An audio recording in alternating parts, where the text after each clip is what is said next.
دنیا کے تمام ادوار تہذیبوں میں، مذہب اور فلسفے میں کسی بھی جغرافیہ یا تاریخ کو اٹھا کر دیکھ لیں، ایک ہستی ایسی ہے جس کو ہمیشہ ہر جگہ ہر دور میں مقدس اور قابل احترام سمجھا گیا۔ وہ ہے سکھانے والا، رہبر، گائیڈ یا استاد۔ استاد کو تو بڑا مقام ہوتا ہے۔ آپ دیکھیے جو جتنے بھی اسلامی شخصیات ہیں، بڑی شخصیات ہیں، جب آپ ان کا ذکر پڑھتے ہیں کسی جگہ پہ تو اپنے استادوں کا ذکر کرتے ہیں۔ جتنی روحانی شخصیات آپ جب ان کے پاس بھی ان کی بھی کتابیں پڑھتے ہیں تو اس میں وہ اپنے اساتذہ کا ذکر کرتے ہیں کہ فلاں استاد نے مجھے یہ سکھایا، یہ سکھایا۔ لیکن ہمارے پیارے پاکستان میں ایک استاد کے مقام اور اوقات سے ہم سب واقف تو ہیں ہی، لیکن آئے ذرا اپنی میموری کو ریفریش کرتے ہیں۔ کچھ اساتذہ اپنے حقوق کے لیے احتجاج کر رہے تھے جب انہیں بری طرح سے منتشر کر دیا گیا، اور یہاں ایک خاتون سیاستدان صاحبہ نے بڑے دھڑلے سے پولنگ سٹیشن میں ایک ٹیچر پر باقاعدہ حملہ کر دیا۔ اپنی زندگی کے 30 سے زائد سال ایک شعبے کو دینے والے کے پاس آج اپنی گاڑی اور گھر تک نہیں۔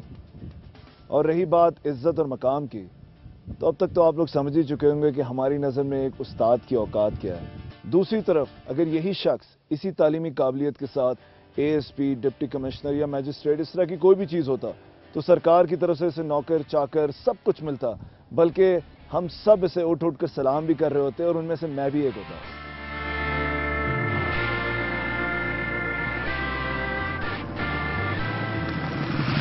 جب ایک سوسائٹی ایک استاد کو وہ رتبہ نہیں دے گی، وہ رسپیکٹ نہیں دے گی جو کہ باقی آفیسرز کو اور آفیسرز کو دے گی، وہ فیسلٹیز نہیں دے گی، تو وہ بسز پہ چڑھنے کے لیے اور بھاگنے کے لیے اور سائیکلوں پہ جانے کے لیے رہ گئے استاد صرف۔ ہم جیسے کو تو کہتے ہیں جی ٹیچر اسپتال کے اندر نہیں گھسنے دیتے، سیٹ بس میں بیٹھے ہیں، وہ کہے جی میں ٹیچر ہوں، کنڈکٹر سیٹ نہیں دیتا، 15واں گریڈ ہے میرا۔ ایک سپاہی ہے وہ اس کا 5واں گریڈ ہے، وہ اگر بس میں بیٹھتا ہے تو اس کو بٹھائیں گے بھی، عزت سے بٹھائیں گے، وہ کہتا ہے میں ٹیچر ہوں جناب، وہ کہیں گے جی میں آپ کو۔ تو کیوں استاد کی کوئی عزت نہیں ہے؟ استاد کی عزت استاد نے خود بھی گنوائی ہے، اور معاشرے میں ہمارا معاشرہ جو ہے یہ استاد کو اپنا جو ہے نا ملازم سمجھتا ہے۔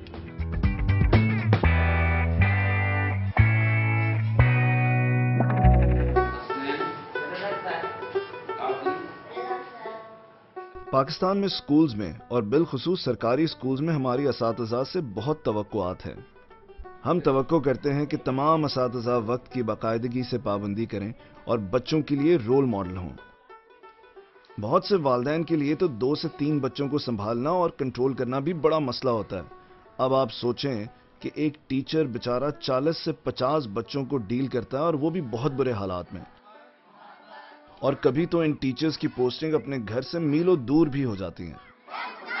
اور جب ہم پڑھانے کی بات کرتے ہیں تو ہم یہ توقع کرتے ہیں کہ ایک ٹیچر بہترین طریقے سے بہترین تعلیم بچوں تک منتقل کرے گا۔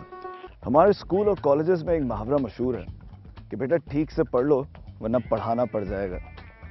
لیکن پورے پاکستان میں نے بہت سے ایسے ڈیڈیکیٹڈ ٹیچرز دیکھے جو اس پیشے کی خستہ حالی کے باوجود اپنی ذاتی پسند اور شوق سے اس پیشے سے منسلک ہیں۔ جی میں بالکل شوق سے آیا تھا، مجھے بیک وقت پولیس میں بھی میری اپائنٹمنٹ ہوئی تھی اور ایجوکیشن میں بھی، تو میرے والد مرحوم نے سختی سے منع کیا کہ آپ جو ہے پولیس لائن میں نہیں جائیں گے، آپ ایجوکیشن جوائن کریں، کیونکہ یہ پیغمبرانہ پیشہ ہے اور اس میں جو مزہ ہے، جو لطف ہے، وہ کسی اور سروس میں نہیں ہے۔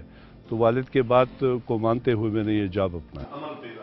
انسان پیدا ہی ہوا ہے میرے خیال میں کہ انسان کا مقصد ہی یہ ہے کہ وہ علم حاصل کرے اور دوسروں کو علم منتقل کرے۔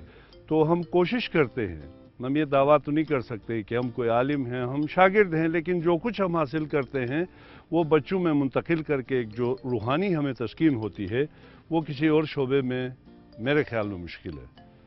تو اس لیے میں نے کہا کہ اس میں جو لطف ہے وہ کسی اور ادارے میں یا کسی اور جاب پہ نہیں ہے۔ ٹیچنگ پروفیشن میں بیسکلی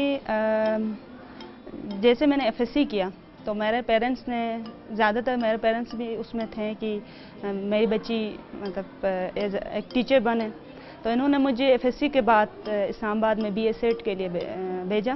تو 2000 میں نے اسلام آباد سے बैचलर प्लस बीएड की डिग्री ली। मेरी अपनी भी ख्वाहिश थी कि मैं टीचिंग करूं, क्योंकि नेशन की जो हालत है या हमारा नेशन जिस हिसाब से डाउन हो रहा है, उसकी सबसे बड़ी वजह एजुकेशन है और अच्छे टीचर्स का ना मिलना है। आजकल के जब हम उस्तादों से मिलते हैं तो वो कहते हैं कोई इज्जत नहीं है, कोई पूछता नहीं है, जिसको कोई नौकरी नहीं मिलती वो आजकल उस्ताद बन जाता है। I belong to a family of teachers.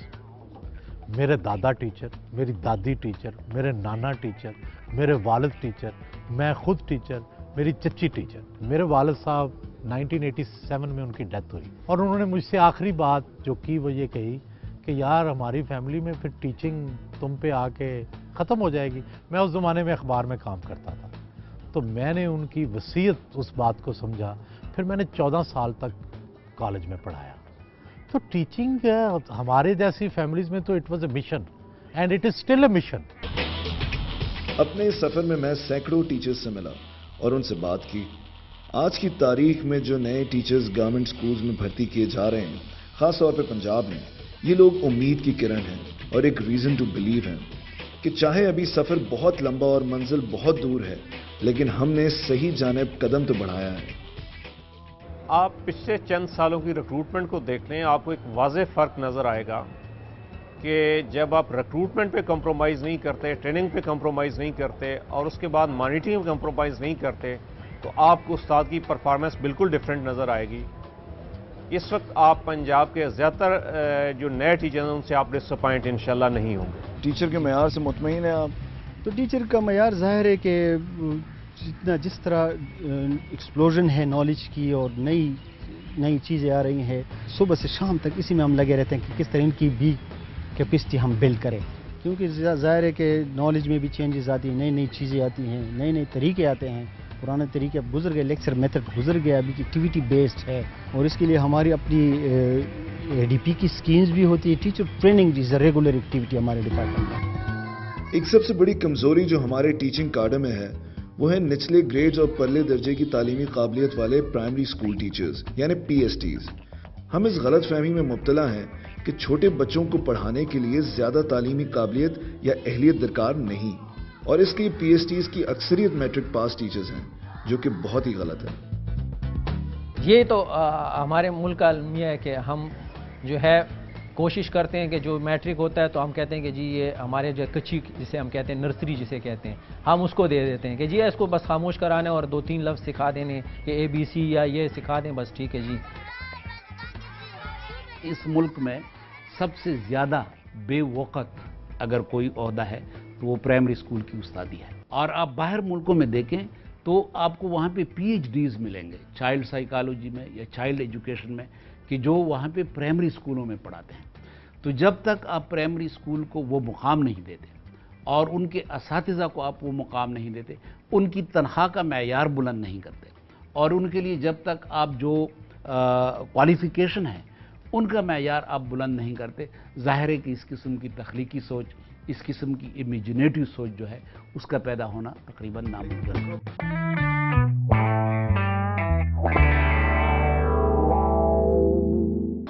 किसी भी कामयाब ऑर्गेनाइजेशन की वर्कफोर्स की अच्छी परफॉर्मेंस के पीछे 3 बुनियादी बातें कार फरमा होती हैं। सबसे पहले तो ये कि उन्हें उनकी खिदमात और वक्त के एवज अच्छी तनख्वाह और मराद दी जाएं।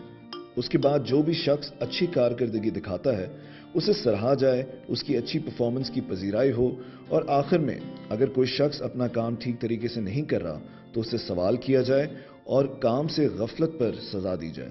लेकिन अफसोस कि हमारे सरकारी टीचर्स के लिए अच्छी कारकर्दगी पर ना कोई जजा है और ना बुरी परफॉर्मेंस पर कोई सजा, और ये एक ऐसा मसला है जिसे फौरी तवज्जो की जरूरत है, वरना ना अच्छे आदमी के लिए कोई मोटिवेशन है अच्छा काम करने की और ना बुरे के लिए कोई खौफ। लो परफॉर्मेंस की बिना पर किसी को सजा दी गई है, ये मेरे मुशाहिदे में नहीं है। 23 साल सर्विस में मैंने नहीं देखा है। अगर कोई टीचर खुदा के खौफ से टीचर होने के नाते अपनी जिम्मेदारी पूरी कर रहा है तो ठीक है, बाकी सिस्टम के तहत ये नहीं है कि होना क्या चाहिए कि एक अच्छे टीचर को जो है मराहत मिले, उसको इनाम मिले, उसको जजा मिले। कोई कामचोर है, कोता है तो उसको सजा मिले, ऐसा नहीं है। तो जिस मुआशरे में ये ना हो, यानी बैलेंस ना हो, आदल ना हो, तो वहाँ पर तो मसाइल जन्म लेते हैं। اچھا سرکاری اسکول کے اندر پرنسپلز اور ٹیچرز کی اکاؤنٹیبلٹی یا ایویلویشن کا کیا سسٹم ہونا چاہیے؟ اس وقت اویلیبل ہے کوئی سسٹم یا اس کو بہتر ہونے کی ضرورت ہے؟ میرے صوبے میں جو ٹیئرز ہیں ہمارے ایجوکیشن کے، وہ ایلیمنٹری ایجوکیشن ہے، سیکنڈری ایجوکیشن ہے اور ہائر سیکنڈری ایجوکیشن جو ہمارے اسکول سائڈ پہ آ رہا ہے۔ اکاؤنٹیبلٹی ہماری ہے، لیکن صرف اکاؤنٹیبلٹی میٹرک کے رزلٹ پر ہے۔ بچہ 5th کلاس تک ہمارے پرائمری میں پڑھتا ہے، 8th کلاس تک مڈل میں پڑھتا ہے، 10th تک ہائی اسکول میں پڑھتا ہے اور 2nd ایئر تک ہائر سیکنڈری میں پڑھتا ہے۔ ان 4 سٹیپس کے اندر اگر ٹیچر کی اکاؤنٹیبل ہے ٹو دی گورنمنٹ تو صرف میٹرک کے رزلٹ کے اوپر ہے۔ 3 سٹیجز ہیں، کہیں بھی اکاؤنٹیبلٹی نہیں ہے، کوئی ویلیویشن کا سسٹم نہیں، کوئی ویلیویشن سسٹم نہیں ہے، کوئی اکاؤنٹیبلٹی نہیں ہے۔ 0% رزلٹ آ گیا نو میٹر، 100% رزلٹ آ گیا نو میٹر۔ لیکن پرنسپل جب ایک چیز کی شکایت کرے کہ یہ ٹیچر صحیح نہیں پڑھا رہا ہے، یہ کام نہیں کر رہا، تو اس کے خلاف فوری ایکشن، اور میں نے دیکھا کوئی انگلیوں پہ میں گن سکتا ہوں پورے پاکستان میں جن ٹیچرز پہ کوئی ایکشن ہوا ہو، یعنی اس کا مطلب ہے کہ ہمارے ٹیچرز کا معیار دنیا میں سب سے بہتر ہے، لیکن وہ نظر نہیں آتا۔ بالکل آپ کی بات صحیح ہے، اس طرح کوئی حل نہیں۔ اگر آپ کے پاس کوئی حل ہے کہ اگر کوئی ٹیچر ڈیلیور نہیں کر سکتا تو ہم کوشش کرتے ہیں کہ بھئی اس کو سارا سال ہم ٹریننگ سے گزاریں، اس کو اور اورینٹیشن کرے، لیکن یہ بیہیویئرل چینج ہے، یہ ٹیکس ٹائم، اس پہ ٹائم لگے گا۔ اس کے لیے ابھی کوئی سچ کوئی حل نہیں ہے کہ بھئی اس کا پیمانہ کیا ہوگا۔ جس طرح ہم 16 اسکیل میں کام کر رہے ہیں اور ہمیں آفٹر 10 ایئرز 15 ایئر جا کر ایک 17 اسکیل ملے گا، اس میں لازمی بات ہے پھر ہم اسکول سائڈ پہ میں بھی بہت کم ٹھہرے۔ گورنمنٹ یہ چاہتی ہے کہ اگر وہ کوالیفائڈ ٹیچر ان کے اسکول میں رہیں اور وہ ورک کریں پی ڈی ہو تو ان کو وہ پروموٹ کریں، ان کو 17 دے یا ان کو ایک اچھی کوئی ایسی ان کے الاؤنسز میکسیمم کرے تاکہ وہ اسکول سائڈ سے نہ نکلے۔ میں نے جو اس میتھڈ کو جتنا سمجھا نا کہ اگر ہمارے پاس ٹیچرز بہت زیادہ ہیں، اگر گورنمنٹ اس طرح سے پروموشنز کرے گی تو مثلا ایک کرائٹیریا یعنی سینیورٹی پہ بنائے یا میرٹ پہ بنائے، جو بھی ہو ایک ویل ڈیفائنڈ کرائٹیریا ہونا چاہیے۔ ویل ڈیفائنڈ نہیں ہے، یعنی آپ کو پتہ ہونا چاہیے۔ ہمیں اکثر یہ ہوتا ہے کہ آپ کی سینیورٹی لسٹ آنے والی ہے وہ وقت نہیں پتہ کہ کب آنا ہے، تو ایک ویل ڈیفائنڈ ہونا چاہیے تاکہ آپ کو آپ کی جو چیزیں ہیں وہ صاف پتہ ہوں کہ میں نے کب جا کے ایک اگلا گریڈ اچیو کرنا ہے، کب میں نے کیا کرنا ہے، اس طرح سے۔ تو اس میں یہ ہے کہ کرائٹیریا جو بھی بنائے وہ ایک بالکل کرسٹل کلیئر ہونا چاہیے۔ یعنی کیا ہی زبردست بات ہو جائے جو آپ کہہ رہے ہیں کہ اگر اسکول کے اندر پڑھانے پر 15 سال کی بجائے جلدی پروموشن دی جائے تو آپ لوگ رکیں گے یہاں پہ، بالکل، ورنہ آپ لوگ پھر لیکچرر یا اوپر جانا چاہیں گے، تو اسکول میں پھر ایک بہت بڑا ویکیوم آ جائے گا اگر اس کو ویل ڈیفائن نہ کیا گیا۔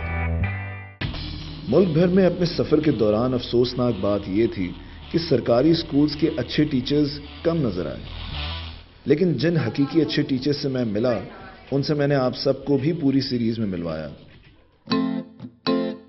ایسے ہی ٹیچرز میں سے ایک ٹیچر ایسے ہیں جنہوں نے مجھے خاص طور پر بہت متاثر کیا۔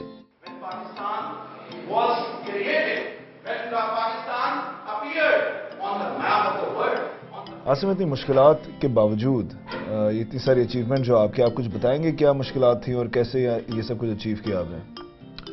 سر جب میں چھوٹا سا تھا، جب میں ہوش سنبھالا میں نے، تو میں نے اسی طرح اپنے آپ کو دیکھا کہ مجھے پولیو تھا، دونوں ٹانگیں میری ویک تھیں، مگر یہ کہ اللہ تعالیٰ نے مجھے اتنی ہمت عطا فرمائی کہ جو میرے دوست تھے، جو میرے گرد و نواح میں جو میرے لوگ تھے، میرے خاص طور پہ میرے والد صاحب، انہوں نے مجھے بہت زیادہ سپورٹ کیا پازیٹیولی، انہوں نے مجھے ہمیشہ اپریشیٹ کیا۔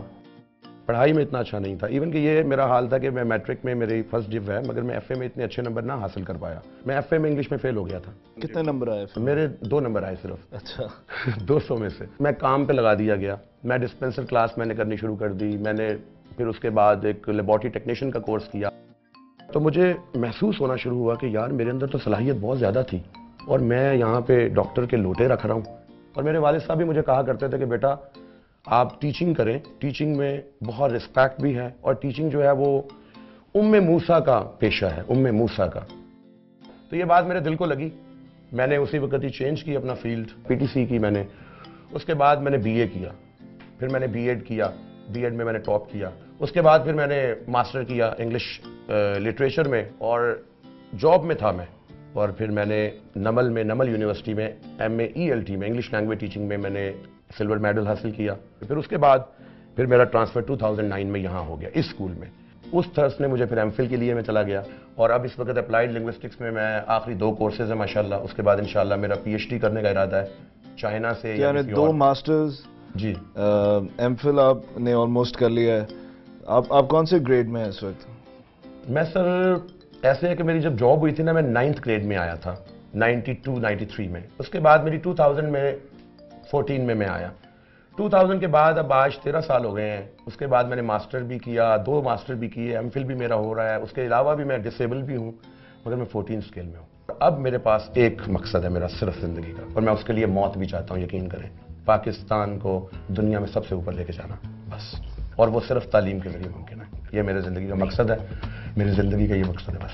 आप क्या समझते हैं मसले क्या हमारे तालीमी निज़ाम में और ख़ास तौर पे टीचर्स में और प्रिंसिपल में, कि उन लोगों को प्रिंसिपल बना दिया जाता है जो अच्छे मैनेजर्स नहीं होते? हमारे यहाँ इस वक्त कम से कम एजुकेशन में कोई 500 प्रॉब्लम है, और उनमें 2-3 प्रॉब्लम ऐसे हैं अगर वो सॉल्व हो जाए, सारे 500 प्रॉब्लम सॉल्व हो जाए। और अगर हम उन 2 को छोड़ दें, बाकी प्रॉब्लम सॉल्व करते जाएं, तो उसी तरह खड़े रहेंगे। पहला प्रॉब्लम क्या है? सबसे पहला प्रॉब्लम है एडमिनिस्ट्रेटिव प्रॉब्लम। हमारे यहाँ जो टीचर होते हैं ना, टीचर चूंकि हमारे यहाँ तबका ऐसा है, हमारा स्टेटस टीचर्स का हमारे इस माशरे में उतना नहीं है जैसा होना चाहिए, तो हमारा टीचर इन्फीरियरिटी कम्प्लेक्स का शिकार है।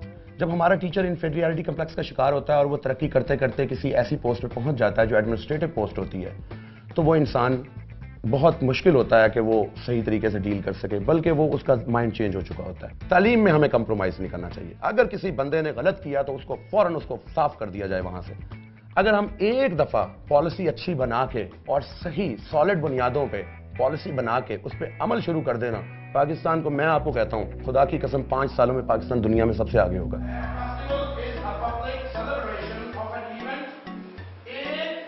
हमारे में इतना टैलेंट है, हमारे बच्चों में इतना करंट है। मैं उस्ताद हूं, मैं बच्चों को 50 बच्चों को देखता हूं तो मुझे पता लग जाता है कि यार 30 बच्चे इसमें ऐसे करंट वाले बैठे हैं कि इनको सिर्फ आपने ना ट्रिगर करना है, ऐसे सिर्फ मोटिवेट करना है। मैं करता हूं, वो हो जाते हैं। या आपकी जो एनर्जी देखकर जब मुझे इतना मोटिवेशन फील हो रही है, तो आपके जो स्टूडेंट्स होंगे तो वो तो कहते होंगे जब क्लास खत्म होती होगी तो कहते हैं क्लास खत्म ना हो, हमें पढ़ाते रहे आसिम साहब। बिल्कुल ऐसे। क्या होता है, क्या फीलिंग होती है वो?